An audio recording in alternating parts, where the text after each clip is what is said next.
નમસ્કાર દોસ્તો, ફરીવાર ગુજરાતની અંદર રાજકારણમાં ગરમાવો જોવા મળી રહ્યો છે અને રાજકારણમાં એક ફરી પાછો પલટફેર થવા જઈ રહ્યું છે. અને જેની અંદર મિત્રો ગુજરાતની અંદર દારૂ, ડ્રગ્સ, પટ્ટા, ટોમી, ખદડા આ બધું પછી હવે મામલો જૂતા ઉપર એટલે કે ખાહડા ઉપર આવીને ઊભો રહ્યો છે.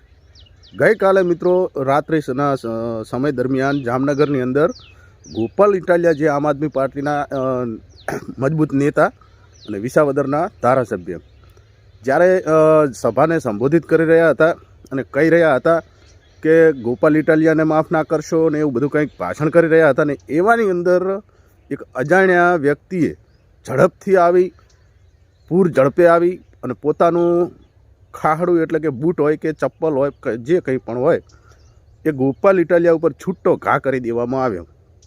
અને એના પછી આજુબાજુના કાર્યકર્તાઓ આમ આદમી પાર્ટીના હોય કે આમ લોકો હોય, આ બધા લોકો સાથે એક સાથે ભેગા મળી અને જે ખાહડું ફેંકનાર વ્યક્તિ હતો એ વ્યક્તિને ઘેરાવો કરી અને જોર જોરથી મારવા લાગ્યા. બરાબર, વાત આટલે મોફૂક રહેતી નથી, સ્થગિત રહેતી નથી. આના પછી ગોપાલ ઇટાલિયા અનેક પ્રકારના આરોપો લગાવવાનું ચાલુ કરી દેશે કે ભારતીય જનતા પાર્ટીનો વ્યક્તિ છે અને ખાહડું મારવા આવ્યો છે. પોલીસ પણ એ સાથે લઈને આવી મને ખાહડું મારવા માટે, અને જેવું મને ખાહડું માર્યું આ પોલીસના લોકો તરત જ એ વ્યક્તિને જોડે પહોંચી ગયા અને બચાવવાની કોશિશ કરી રહ્યા છે. તો એના ઉપરથી એવું લાગી શકે કે શું તમને ખાહડું મારનાર વ્યક્તિને પૂરો કરી નાખવાનો તમારો મનસૂબો હતો. તો બચાવવાની કોશિશ તો પોલીસની ફરજ છે કે કોઈ પણ સભા હોય ને એની સભાની અંદર કંઈ આડોઅળું થવાની સંભાવના હોય તો પોલીસ એમની કામગીરી કરી શકે છે કંઈ પણ રીતે.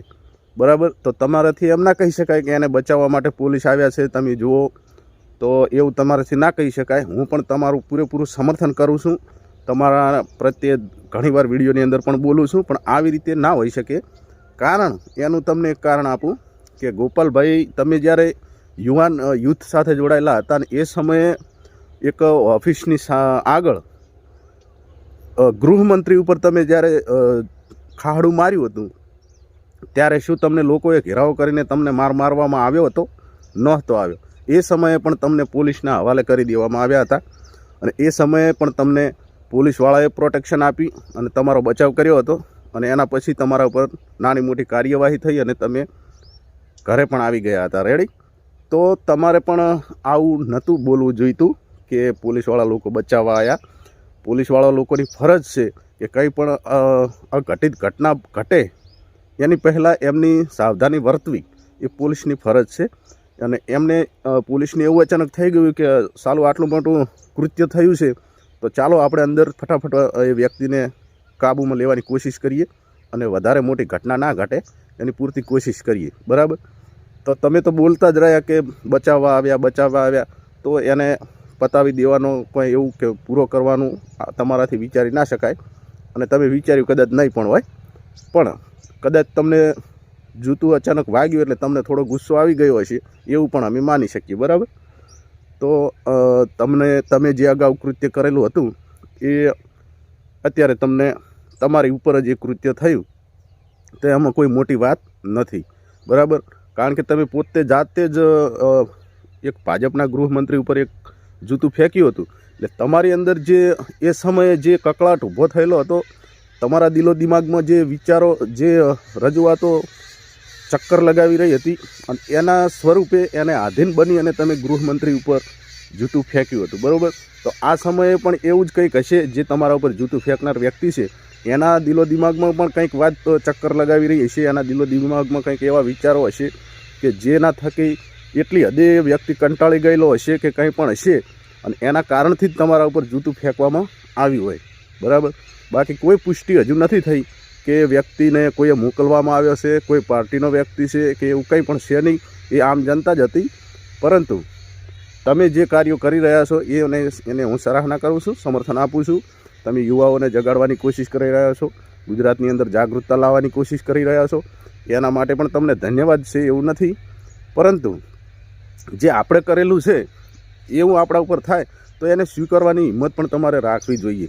બરાબર, તો મિત્રો શું હતી આખી ઘટના આપણે વિડીયોના માધ્યમથી જોઈ લઈએ. ગોપાલભાઈ ઇટાલિયાએ શું પ્રતિક્રિયા આપી એમના ઉપર ખાખડું એટલે કે જૂતું ફેંકવાના મુદ્દા ઉપર અને આખો સ્ટેજ ઉપર જે ઘટના ઘટી એ તમામ આપણે વિડીયોની અંદર જોઈ લઈએ. બરાબર, બિલકુલ રહેમ ન કરતા, ગોપાલ ઇટાલિયા પર દયા ન ખાતા, પણ તમારા પોતાના ઉપર, પોતાના બાળકો ઉપર, પોતાની માલ મિલકત ઉપર, અધિકારો ઉપર તો થોડીક દયા ખાજો કે આવી હાલતમાં નથી જીવવાનું, આનાથી ઘણું સારું જીવી શકાય એમ છે.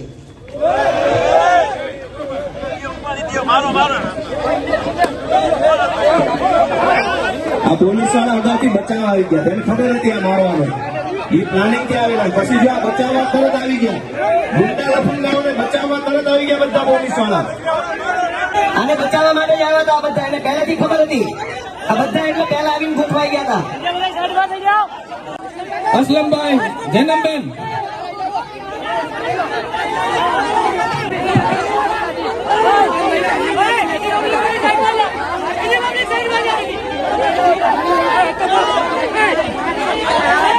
બધા મિત્રો પોતાની જગ્યાએ બેસી જાય.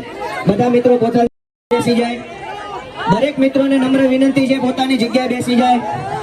મિત્રો દરેક લોકો પોતાની જગ્યાએ બેસી જાઓ. મિત્રો દરેક લોકો પોતાની જગ્યાએ બેસી જાઓ. દરેક મિત્રોને મારી વિનંતી છે, ભાઈઓ પોતાની જગ્યાએ બેસી જાઓ ઝડપથી. પોલીસ વાળા પહેલેથી એલર્ટ પોઝિશનમાં ગોઠવાઈ ગયા લફંગાઓને બચાવવા માટે. એટલે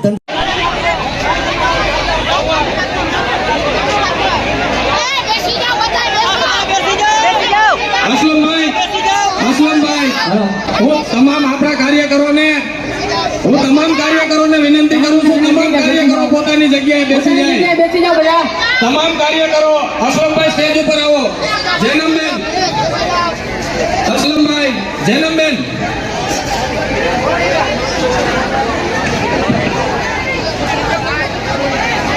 સતત બોલતા રહ્યા કે છોડી દો, પણ ત્યાં સુધીમાં એને મારી દેવામાં આવ્યો હતો. ગોપાલ ઇટાલિયાની રાજનીતિની શરૂઆત. ગોપાલ ઇટાલિયા આ વિશે બહુ જ વિસ્તારથી, બહુ જ કડકાઈથી કશું એટલા માટે કહી શકે એમ નથી કેમ કે એમની પોતાની રાજનીતિની શરૂઆત ગૃહમંત્રી પર જૂતું ફેંકવાથી થઈ હતી. પ્રદીપસિંહ જાડેજા ગૃહમંત્રી હતા અને એમના પર એમણે પોતાનું જૂતું કાઢીને ફેંક્યું હતું, એ પણ વિધાનસભા પરિસરની બહાર. ત્યારે પોલીસ પકડીને લઈ ગઈ હતી. બધાએ કોઈએ ભેગા થઈને ગોપાલ ઇટાલિયાને માર નહોતો માર્યો. આવી આ ત્રીજી તસવીર છે. મોરબીની મીટિંગ હોય, આમ આદમી પાર્ટીની સભા હોય, ત્યાં કાયમ ભાજપ દ્વારા આવા દરકૃત્યો કરવામાં આવે છે. આજે શું થયું, બધાની નજર હતી કે બધા પોલીસ વાળા લફંગાને અહીંયા લઈને આવ્યા. વચ્ચે બે જણા અહીંયા આવી ગયા અચાનક, 2-4 પીઆઈ ઇન્સ્પેક્ટર અહીંયા આવી ગયા, બાકીના બધા અહીંયા આવી ગયા. પોલીસ પોતે આ લફંગાને લઈને આવી, પોતાની ગાડીમાં લઈને આવ્યા, અહીંયા બેસાડ્યો. મારી નજરમાં હતું પણ મને કઈ એવું લાગ્યું નહીં કે કંઈક હજુ, મને એમ હતું કે ઉલટાનું કંઈક રોકવા આવ્યા છે. પણ એ લફંગાએ મારી ઉપર પથરો ફેંક્યો, પછી એને પ્રોટેક્શન આપીને લઈ જવા માટે આવ્યા હતા. દોસ્તો તમે જુઓ કે પોલીસ પાસે આ ભાજપ વાળા શું ધંધા કરાવે છે. પોલીસનું કામ તો લોકોની રક્ષા કરવાનું હોય, એના બદલે ગોપાલ ઇટાલિયા ઉપર પથરો ફેંકનારાને પોલીસ પોતાની ગાડીમાં પ્રોટેક્શનમાં લઈને અહીંયા આવ્યા અને જેવો પથરો ફેંક્યો તરત લઈ જવા માટે બોડીને એસ્કોર્ટ કરી લીધો. એ એટલા માટે આવ્યા હતા કે લફંગો પબ્લિકના હાથમાં ન આવી જાય. દોસ્તો કરી લેજો,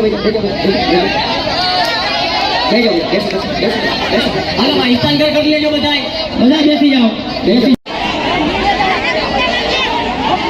ભાઈ બધા છોડી દો પ્લીઝ, વિનંતી છે. મિત્રો, યુવાનો, પ્લીઝ બધા મિત્રો, ભાઈઓ, યુવાનો, વડીલો, ભાઈ તમને બધાને વિનંતી છે, નમ્ર વિનંતી છે. મૂકી દો બધા. ભાઈ બધાને નમ્ર વિનંતી છે. ભાઈ વડીલો, પાછા હટો. તમે જાઓ ને, નીચે જાઓ. બધા પાછા હટાવો, જાઓ. બધા હટાવો. પાછા હટો. બધા પાછા હટો. પાછા હટો. શાનવાજ બધા પાછા બોલાવી દીધો.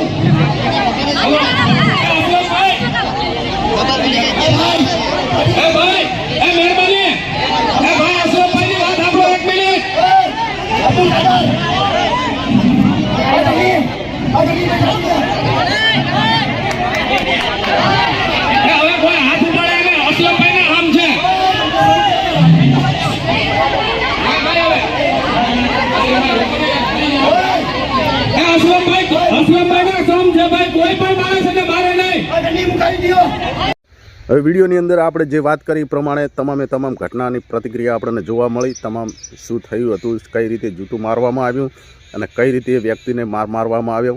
કદાચ ગોપાલભાઈને આપણે એવું કહેવા માગીએ કે કદાચ આટલા બધા લોકો એકસાથે એ વ્યક્તિ ઉપર હાવી થઈ જાય અને એ વ્યક્તિને ના ઘટવાનું ઘટી જાય. વ્યક્તિ કદાચ એવું પણ થઈ શકે કે અચાનક એની સાથે અઘટિત ઘટના ઘટી જાય ને વ્યક્તિ કદાચ ના પણ રહે તો તમારે કેટલી હદે એ ભોગવવું પડે અને તમારી પાર્ટી કેટલા હદે બદનામ થઈ જાય એ પણ તમારે વિચાર કરવો જોઈએ. તમારે જાતે તમને જૂતું માર્યું હતું, તમે એક કાર્યકર નેતા છો અને આમ જનતાનો અધિકાર છે કે કોઈ પણ નેતાને કાનની બુટ્ટી પકડી અને એની જવાબદારી યાદ કરાવે.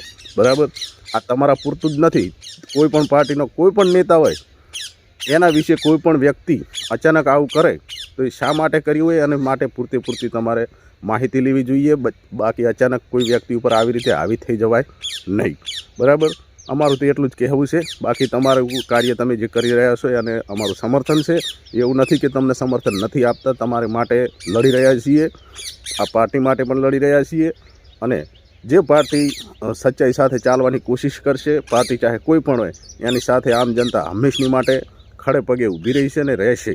બરાબર, બાકી તમે આવી રીતે આમ જનતા ઉપર જુલ્મ ના કરી શકો, કારણ કે તમે જ એ કૃત્ય આગળ કરેલું હતું અને એનો વળતો જવાબ તમને મળ્યો છે. બરાબર, એટલે સ્વીકારવાની, એને ગળે ઉતારવાની પૂરતી તમારે કોશિશ કરવી જોઈએ. એનું શું છે આખી ઘટના, કયો કોણ વ્યક્તિ છે એને તમારે શાંતિથી પૂછવું જોઈતું હતું.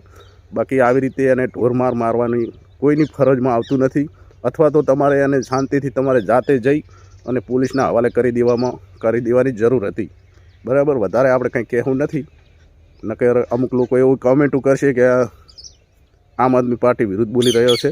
એવું કંઈ નથી, પણ આવું ના થવું જોઈએ. શું હતું, શું એ વ્યક્તિના મનમાં હતું એ આપણને હજુ કંઈ ખબર નથી. એ વ્યક્તિ જાતે બોલશે અને શું હશે એ બધું આગળના સમયમાં બહાર આવવાનું છે. બરાબર, તો રજા આપશો, મળીએ બીજા કોઈ નવા વિડીયોની અંદર. જય માતાજી.